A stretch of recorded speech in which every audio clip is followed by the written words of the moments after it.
සබද්දේව මෙහෙයට ආශිර්වාදමත් කාලය එළඹී තිබෙනවා. සහෝදර සහෝදරියනි, පාස්කුව ඉක්මනින්ම පැමිණෙන නිසා පාස්කුවේ වැදගත්කම ගැන අපි බයිබලයෙන් සනාථ කරගනිමු. එහි වැදගත්කම තේරුම් ගැනීමෙන් පසුව ඔබ අවට සිටින අයට අලුත් ගිවිසුමේ සත්‍ය බෙදා දීමේ පණිවිඩ කරුවෙකුගේ මෙහෙවරේ ඉටු කරන්නයි මා ඉල්ලා සිටිනවා. අද පාස්කුව දෙවියන් වහන්සේ වෙත හැරිය හැකි ක්‍රමයක යන මාතෘකාව යටතේ දෙවියන් වහන්සේගේ වචනය බෙදා ගැනීමට මද වේලාවක් ගනිමු. පාස්කුව නොමැතිව දෙවියන් වහන්සේ වෙත හැරිය හැකි වෙනත් ක්‍රමයක් නැහැ. පාස්කුව තුලින් මේ පෞකාර ලෝකයේ පාපයන්ට කමාව ලබා දෙවියන් වහන්සේ වෙත හැරී යා හැකි මාර්ගය දෙවියන් වහන්සේ විවර කර දුන්නා. මෙලෙස අපට පාස්කුව පවත්වන්න අවශ්‍ය නැහැ කියා පවසන සභාවන් දෙවියන් වහන්සේ වෙත හැරී යාම ප්‍රතික්ෂේප කරන අය වේ. අප නිශ්චිතවම තේරුම් ගත යුතු සත්‍ය මෙයයි. දෙවියන් වහන්සේට නිවැරදිව නමස්කාර කර උන්වහන්සේ වෙතට හැරී යන සභාව කුමක්ද? දෙවියන් වහන්සේ වෙතට හැරී යා හැකි සත්‍ය කුමක්ද යන ප්‍රශ්නවලට පිළිතුරු සොයා බලමු. අද බයිබලයේ සාක්ෂි තුලින් මේ ප්‍රශ්නවලට පිළිතුරු සනාථ කරගනිමු. 2 ලේකම් 30 වන පරිච්ඡේදයේ 1 වන පදය. ඉන්පසු ඊශ්‍රායල්ගේ දෙවි වූ ස්වාමින් වහන්සේට පාස්කුව පවත්වන පිණිස යෙරුසලමෙහි ස්වාමින් වහන්සේගේ ගෘහයට එන්ට කියා හෙසකියා ඊශ්‍රායල් රටද යුදා දේශයේද මුළුල්ලෙහි කියා ඇරියේය. ඒප්‍රායිම් සහ මනස්සේටත් ලියුම් ලියා ඇරියේය. සෑහෙන පමණ පූජකයන් පවිත්‍ර නොවූ නිසාත් සෙනග යෙරුසලමට රැස් නොවුන නිසාත් නියම කාලයට පාස්කුව පවත්වන්නට නොහැකිව දෙවනි මාසයේ එය පවත්වන්නට රජද ඔහුගේ අධිපතිහුද සම්මත කරගත්තෝය. ඒ කාරණය රජුටත් මුළු සභාවටත් හරිව පෙනුනේය. ලියා තිබුණු හැටියට පාස්කුව බොහෝ කාලයක පටන් නොපැවැත්වූ බැවින් ඊශ්‍රායල්ගේ දෙවි වූ ස්වාමින් වහන්සේගේ පාස්කුව යෙරුසලමෙහි පවත්වන පිණිස එන්ට කියා ඔහු බෙයර් ෂේබා සිට දාන් දක්වා ඊශ්‍රායල් රට මුළුල්ලෙහි ප්‍රසිද්ධ කරන ලෙස නියෝගයක් කළෝය. මෙසේ පණිවිඩකාරයෝ රජුගෙන්ද ඔහුගේ අධිපතීන්ගෙන්ද ලැබූ ලියුම් රැගෙන රජුගේ ආඥාවේ ප්‍රකාරයට ඊශ්‍රායල් රටද යුදා දේශයේද මුළුල්ලෙහි ගොස් කතා කොට ඊශ්‍රායල් පුත්‍රයනි ආබ්‍රහම්ගේද ඊසාක්ගේද ඊශ්‍රායල්ගේද දෙවි වූ ස්වාමින් වහන්සේ වෙතට හැරියල්ලා. අපට දෙවියන් වහන්සේ වෙත හැරිය හැකි ක්‍රමය වන්නේ පාස්කුවයි. අප පාස්කුව තුලින් දෙවියන් වහන්සේ වෙතට හැරිය යුතුයි කියා 2 ලේකම් 30 ලියවී තිබෙනවා. ඒ දවස්වල ඊශ්‍රායල් දේශයන් දෙකට වෙන් වී තිබුණා. දකුණු යුදා හා උතුරු ඊශ්‍රායලයේ ලෙස. උතුරු ඊශ්‍රායලයේ හා දකුණු යුදා යන රාජ්‍යයන් දෙකම දෙවියන් වහන්සේව විශ්වාස කළා. කෙසේ වෙතත් ඔවුන් බොහෝ කලක් පාස්කුව පැවැත්වුවේ නැහැ. නමුත් අවසානයේදී පාස්කුව පැවැත්වීමේ මාර්ගය විවර වුණා. හෙසකියා රජු ඊශ්‍රායල් සෙනගට දෙවියන් වහන්සේ වෙතට හැරී එන්නට නම් ඔබ පාස්කුව පැවැත්විය යුතුයි. දෙවියන් වහන්සේ වාසය කරන තැනට රැස් වෙන්න. දෙවියන් වහන්සේ වෙතට හැරෙන්න යන ප්‍රකාශය බෙදා දීමට පණිවිඩකරුවන් 2 දෙනෙකු වැව්වා. ඔහු එහිදී අදහස් කළේ තම ඇදහිල්ල නැති කරගෙන දෙවියන් වහන්සේගෙන් වෙන්ව සිටින සියලු සෙනගට පාස්කුව පැවැත්වීමෙන් ස්වාමින් වහන්සේ වෙතට හැරී එන්න කියාය. දෙවියන් වහන්සේ පාස්කුව තුල විවිධ අර්ථයන් තැබුවා. එයින් එක් පොරොන්දුවක් වන්නේ පාස්කුවෙන් අපට දෙවියන් වහන්සේ වෙතට හැරී යාමට හැකිවීමයි. මුහුදු වෙරළේ වැලිමෙන් ලෝවටා බොහෝ සභාවන් තිබෙනවා. ඒවා අතරින් දෙවියන් වහන්සේ වෙතට හැරී ඇත්තේ කුමන සභාවද?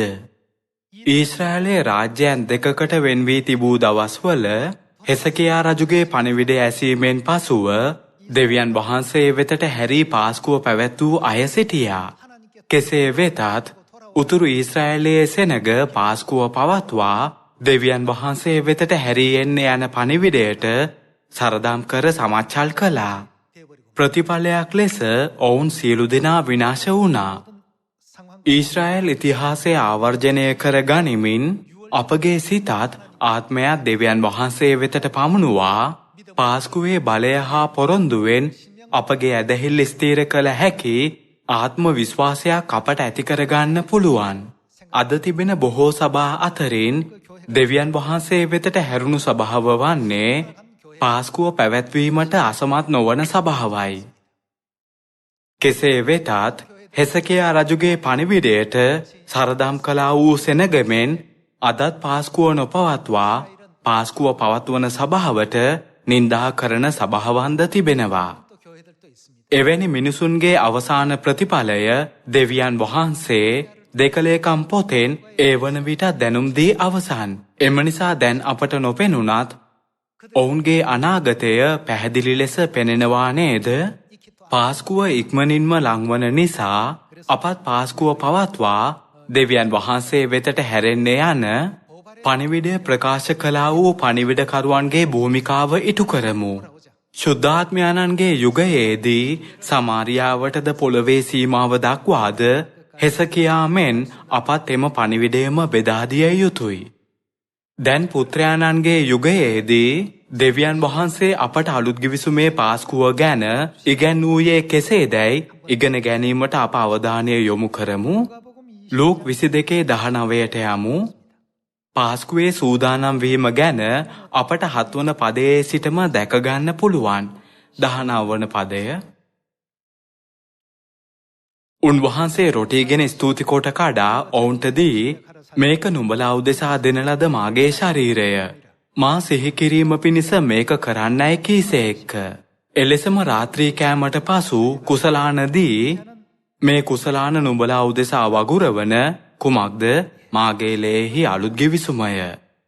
දෙවියන් වහන්සේ අලුත් ගිවිසුම පාස්කුව ලෙස විස්තර කළා. විවෘතව බැලුවොතින් දෙවියන් වහන්සේ අලුත් ගිවිසුම පිහිටුවන විට ඒ තුල පාස්කුව, සබත, හිස්වැස්මේ නියෝගය, බෞතිස්මය හා අනෙකුත් නියෝගයන් හා වේවස්ථාවන්ද ඇතුළත් වී තිබෙනවා නේද? අලුත් ගිවිසුමේ ඇතුළත්ව ඇති බොහෝ සත්‍යයන් අතරින් අද අප පාස්කුවට අවධානය යොමු කරමු. 20 වන පදය. එලෙසම රාත්‍රී කෑමට පසු කුසලානදී මේ කුසලාන නුඹලා උදෙසා වගුරවන මාගේ ලේහි අලුත් ගිවිසුමය.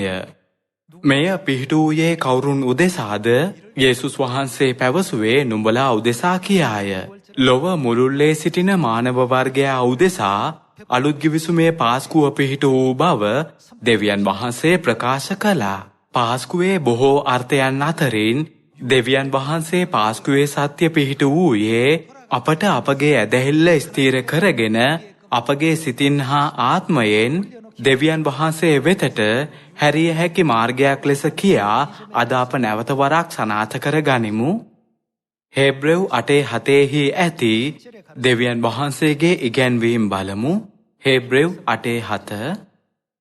මක්නිසාද පළමුවෙනි ගිවිසුම නිදොස්ව තිබුණා නම් පළමුවෙනි ගිවිසුම යනු පරණ ගිවිසුමයි.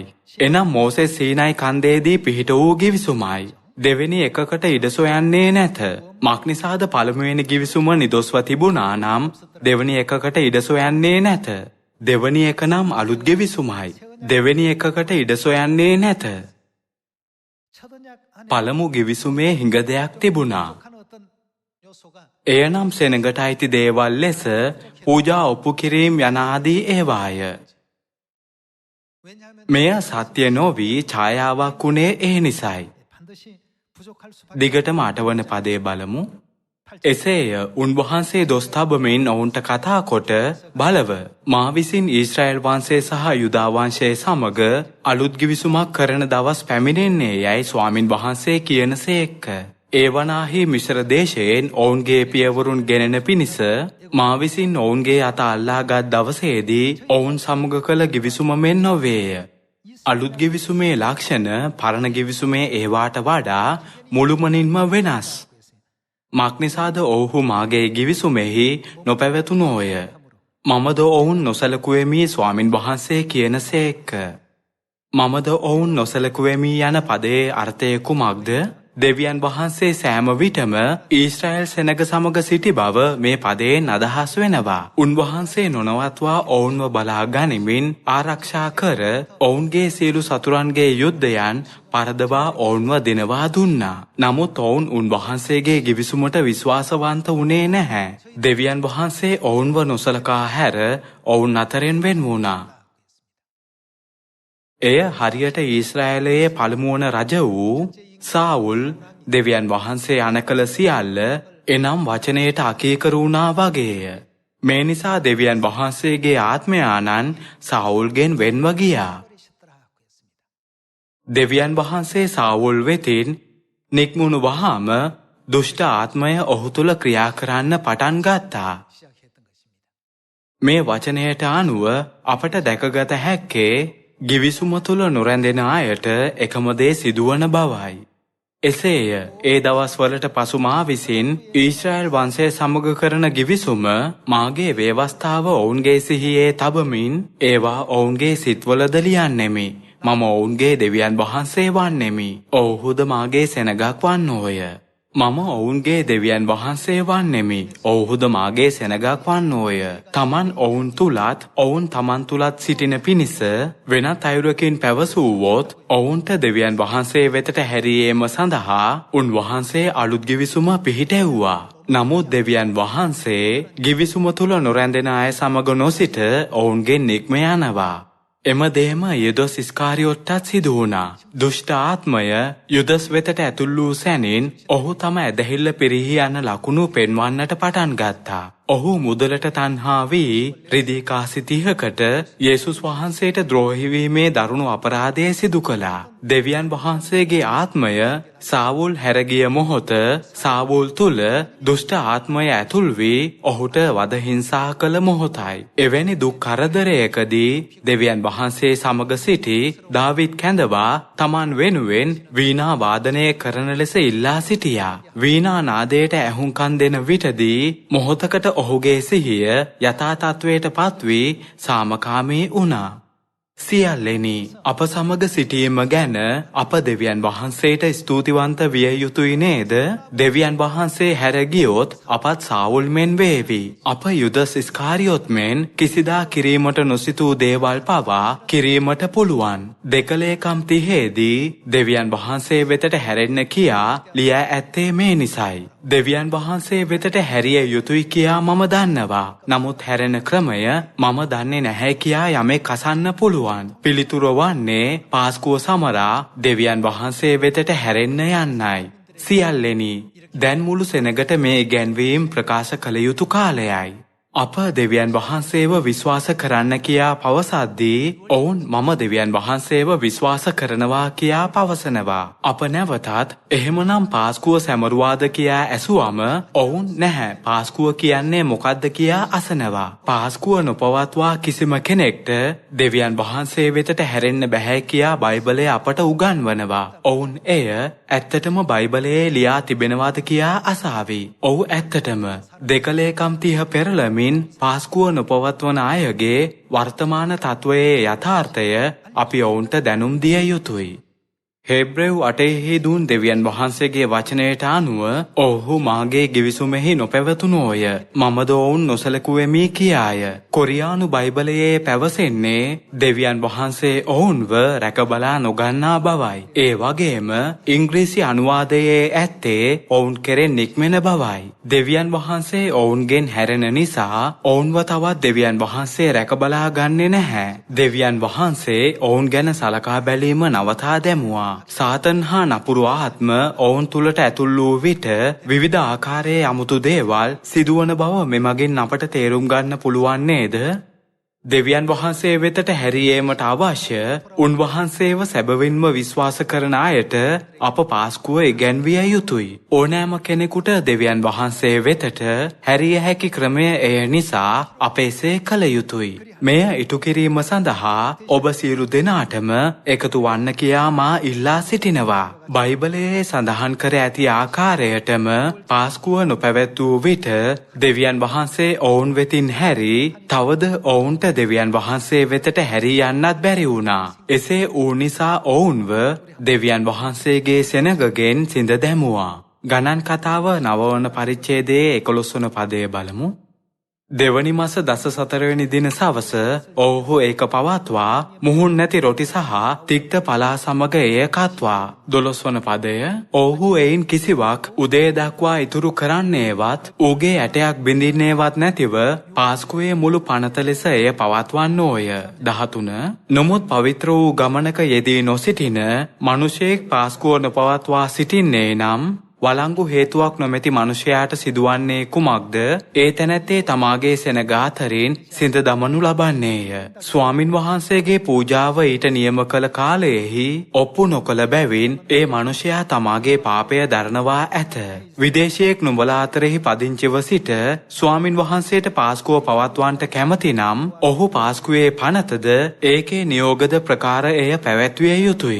විදේශිකයෙක් වේවා ස්වදේශිකයෙක් වේවා නුඹලාට එකම පනතක් තිබිය යුතුයයි කීසේක.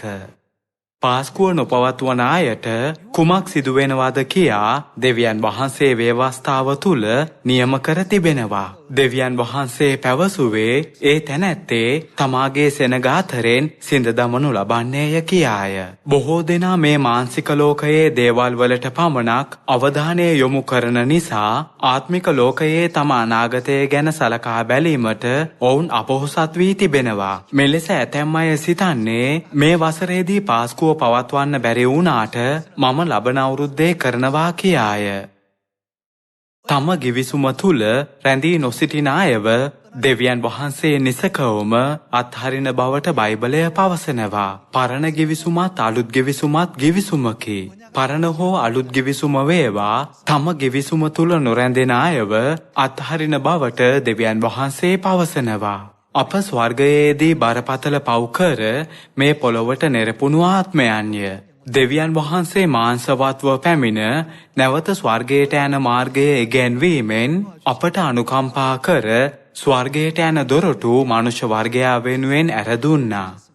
මා මෙලෙස ස්වර්ගයේ දොරටු විවර කරනවා. එබැවින් ඔබ මාගේ ගිවිසුම තුල සිටිය යුතුයි. තවද ඔබගේ පරණ පාපයන් හා අපරාධයන්ට සමාව ලැබෙනවා. මා ඒවා තවත් සිහි නොකරන්නෙමි. මා නුඹලාට සදාකාල ජීවනය දෙමි. පසුතැවිලි වී මා වෙත හැරී පැමිණි අයට මනුෂ්‍ය පුත්‍රයාගේ මාංශය කන්නට දී ලේ බොන්නට දෙන්නෙමි කියා උන්වහන්සේ ප්‍රකාශ කළා. දෙවියන් වහන්සේ පාස්කුව පිහිටුවේ මෙලෙසින් නේද? අප සියලු දෙනාම අලුත් ගිවිසුමේ පාස්කුවේ සත්‍ය වෙත හැරිය යුතුයි. Taman වෙතට හැරුණු අයට දෙවියන් වහන්සේ විශේෂ ත්‍යාගයක් පොරොන්දු වුණා. එය දෙවියන් වහන්සේගේ කරුණාවෙන් හා සදාකාල ජීවනයෙන් පිරී තිබෙනවා නේද?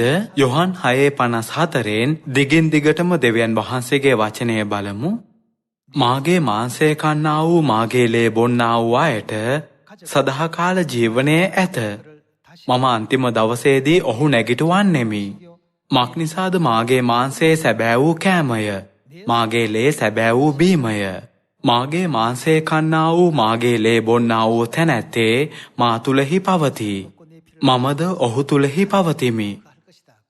සාවුල්ව අත්හැරියාක් මෙන් නොව මා සම්පූර්ණයෙන්ම ඔහු තුල සිටිමි කියා දෙවියන් වහන්සේ පොරොන්දු වුණා. මෙය දෙවියන් වහන්සේගේ පොරොන්දුවක්. මමද ඔහු තුලෙහි පවතිමි. 57 වන පදය ජීවමාන පියාණන් වහන්සේ මා එව්වාක් මෙන්ද මා පියාණන් වහන්සේ නිසා ජීවත් වන්නාක් මෙන්ද මා කන තැනැත්තේ මා නිසා ජීවත් වන්නේය. ස්වර්ගයෙන් බැසාවා වූ කෑම මේය. පියවරුන් කාලා මැරුණාක් මෙන් නොව මේ කෑම කන තැනැත්තේ සදාකල් ජීවත් වන්නේ යයි කීසේක. අප නිතරම දෙවියන් වහන්සේව අප තුල තබාගත යුතුයි. එසේ කිරීම සඳහා අප මුලින්ම දෙවියන් වහන්සේ වෙතට හැරිය යුතුයි නේද? මම දෙවියන් වහන්සේ වෙතට හැරුණේ නැත්තේ හැරෙන විදිය නොදන්න නිසයි කියා කවුරුන් හෝ පැවසුවොත් එහෙමනම් පාස්කුව පවත්වන්න හැරිය හැකි ක්‍රමය පාස්කුවයි කියා අප පැවසිය යුතුයි. අප දෙකලේකම් 30 පෙරළමින් එනම් අපගේ දෙමව්පියන්ට, පවුලේ අයට, මිතුරන්ට, අසල්වැසියන්ට, හිතවතුන්ට පාස්කුව දැනුම් දිය යුතුයි. අප ස්වර්ගයට නැවත යන විදිය නොදන්න නිසා යන්න බැරි වුණා කියා පැවසීමට කිසිවෙකුට ඉඩ නොතැබිය යුතුයි. දෙවියන් වහන්සේ ඔවුන්ට Taman වෙතට හැරෙන දෙවියන් වහන්සේගේ දරුවන් වීමේ අයිතිය පමණක් නොව ස්වර්ග රාජ්‍යය තුරුම කර ගන්නට දෙනවා. දෙවියන් වහන්සේ තම දරුවන්ට ස්වර්ගීය උරුමය පවරා තිබෙනවා. හෙබ්‍රෙව් 9:15 මේ කාරණය නිසා උන්වහන්සේ අලුත් ගිවිසුමක මැදහත්කාරයාව සිටිනසේක්ක. එසේ වන්නේ පළමුවෙනි ගිවිසුමේ කාලයේදී කළ වරදවලින් මුදනු ලැබීම පිණිස මරණයක් සිද්ධ වූ බැවින් කැඳවනු ලැබුවා වූ තැනැත්තන්ට සදාකාල උරුමයේ පොරොන්දුව ලැබෙන පිණිසය. ඔවුන් කුමක් ලැබීමට පොරොන්දු වුණාද? සදාකාල උරුමය. සදාකාල උරුමය යනු ස්වර්ග රාජ්‍යයයි. දෙවියන් වහන්සේ අපව ස්වර්ග රාජ්‍යයේ රාජකීය පූජකයන් කරන බවත් එහිදී අප කිසිදාක මරණයට මුහුණ නොදෙන බවටත් එළිදරව් 22 ලියවී තිබෙනවා. දෙවියන් වහන්සේ විසින් දුක් විඳීම, වේදනාව හා ශෝකය ඉවත් කර සෑම දිනකම ප්‍රීතිය මවන බවට එහි ලියවී තිබෙනවා. අපට දුන් උන්වහන්සේගේ පොරොන්දුව මෙයයි. සදාකාල උරුමයේ පොරොන්දුව ලබන අය කවුරුන්ද? ඒ අලුත් ගිවිසුම පවත්වන දෙවියන් වහන්සේගේ දරුවන් නේද?